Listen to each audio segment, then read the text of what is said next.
లోపలేమో జ్యూసీగా, పైనేమో మసాలాతో బ్రహ్మాండంగా అంటే బ్రహ్మాండంగా ఉంటుంది. సో మా క్లీనింగ్ ప్రాసెస్ అయితే ఇలాగ ఉంటుందండి.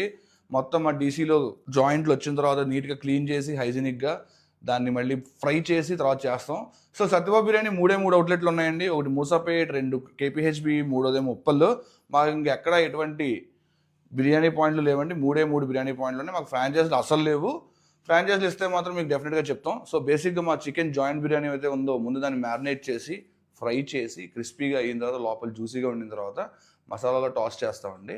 సో ఆ గోల్డెన్ బ్రౌన్ వచ్చింది అంటే మాత్రం పైన లేయర్ క్రిస్పీగా సూపర్ ఉంటుంది. తర్వాత మసాలాలో టాస్ చేస్తామండి.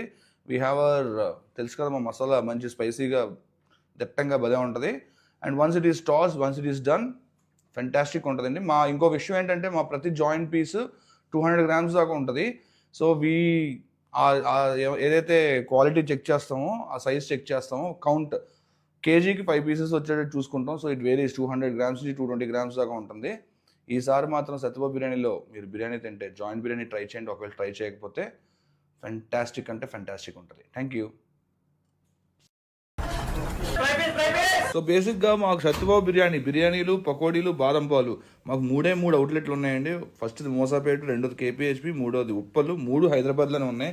మాకు గత 2 రోజుల నుంచి మెసేజ్ మీద మెసేజ్ చేస్తారని నెల్లూరులో స్టార్ట్ చేశారా అని. మేము నెల్లూరులో కాదు, విజయవాడలో కాదు, గుంటూరులో కాదు, వైజాగ్లో కాదు, కాకినాడలో కాదు, ఎక్కడా స్టార్ట్ చేయలేదండి. మాకు 3 అవుట్లెట్లు ఉన్నాయి. ఒకటి మూసాపేట్, 2 కేపీహెచ్బి, 3 ఉప్పల్, 3 హైదరాబాద్లోనే ఉన్నాయి. Thank you. సత్యబాబు బిర్యానీలు పకోడీలతో పాటు బాదం పాలు కూడా చాలా బాగుంటాయండి.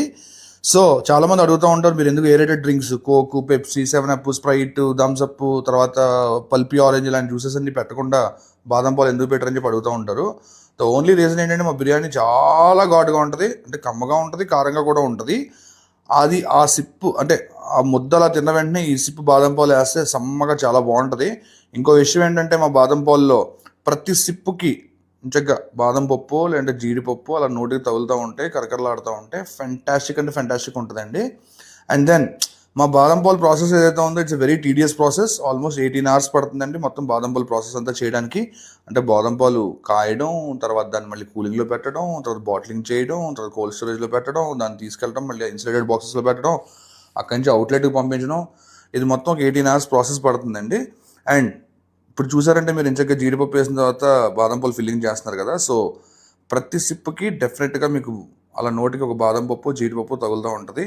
నెక్స్ట్ టైం మీరు సత్యబాబు బిర్యానీలో మా పకోడీ తిన్నా, ఫ్రై పీస్ బిర్యానీ తిన్నా, జాయింట్ బిర్యానీ తిన్నా డెఫినెట్గా ట్రై ఆర్ బాదం మిల్క్. ఫెంటాస్టిక్ అంటే ఫెంటాస్టిక్ ఉంటుంది. అండ్